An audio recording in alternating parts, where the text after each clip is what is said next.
But first tonight, Hillary Clinton appears to be making a fashion statement by adopting the left's trendiest new accessory, a tinfoil hat. While taking questions at a tech conference in California today, Clinton dismissed the scandal over her private email server as a non-issue of zero importance. My email account was turned into, the biggest scandal since Lord knows when. This was the biggest nothing burger ever. It was a mistake. I've said it was a mistake. And obviously, if I could turn the clock back, I wouldn't have done it in the first place. But the way that it was used was very damaging. It meant nothing. It was totally irrelevant, which does raise the question, if it didn't mean anything, why did it hurt her campaign so much? She had an explanation for that, too. She said because the right-wingers in the media, the Washington Post and the New York Times, wouldn't let it go. I know you had Dean Baquet here from the New York Times yesterday, and they covered it like it was Pearl Harbor. And then in their endorsement of me, they said, this email thing, it's like a help desk issue. So it was always a hard issue to put to bed, but we put it to bed in July, and then it rose up again. Okay, so the New York Times is biased against Democrats. A novel defense, you say? Oh, but it got weirder from there, a lot weirder. Hillary went on to deliver a narrative so complex we could barely follow it, but we did. She explained how Donald Trump and Russia teamed up to rob her of her rightful job as President of the United States. How did they know what messages to deliver? Who told them? Who told them? Yeah. Who were they coordinating with or colluding with? There's all these stories about, guys over in Macedonia who are running these fake news sites.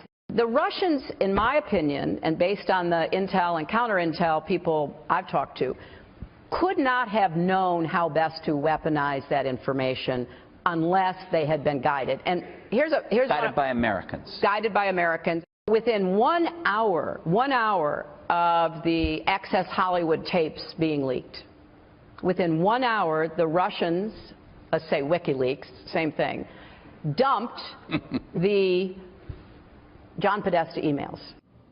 Oh, the Russians, but not just the Russians, the guys in Macedonia. So here's what Hillary Clinton is asking you to believe. Her campaign had no message or economic agenda, or really any idea what voters wanted in the last election. But that didn't matter, none of it. They were going to win anyway. It was guaranteed by God himself. Then, at the last minute, the Trump campaign, which had half the money Hillary had, almost no staff or institutional support from anybody, came up with the diabolical idea to reach out directly to the government of Vladimir Putin and his army of bloggers and hackers and request emergency help. Putin complied, of course, because Trump was his puppet, perhaps even a secret agent of the Kremlin working directly for him. What happened next is history, or as Hillary herself might put it, her story.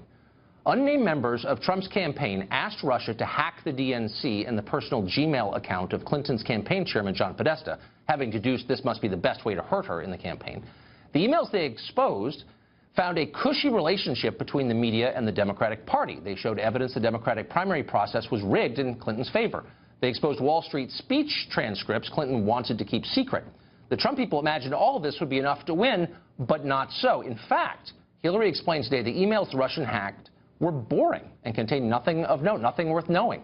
So to increase the potency of this scheme, the Trump campaign ordered Russia to manufacture something called fake news out of the emails and distribute them through their network of bogus news outlets, which, by the way, they have. You probably didn't know that. Now researchers at Stanford have actually discovered that the fake news Hillary refers to was seen by almost nobody and believed by even fewer people. But according to Hillary, it was enough in the end to bamboozle the sad and easily confused voters of Pennsylvania and Wisconsin into mistakenly voting for Donald Trump. And by the way, she feels sorry for them for doing that. According to Hillary, the Trump campaign was so intimately tied to the vast Russian propaganda apparatus that they dictated the release of John Podesta's emails down to the minute in order to achieve maximum effect. They were apparently successful in this, even though, according to Hillary, nothing bad was in the emails in the first place, and they should have had no effect at all. Is that diabolical enough for you? Now, keep in mind that Hillary confidently asserted all of this today while providing precisely no evidence that any of it ever happened. A conspiracy so vast, she doesn't need to prove it.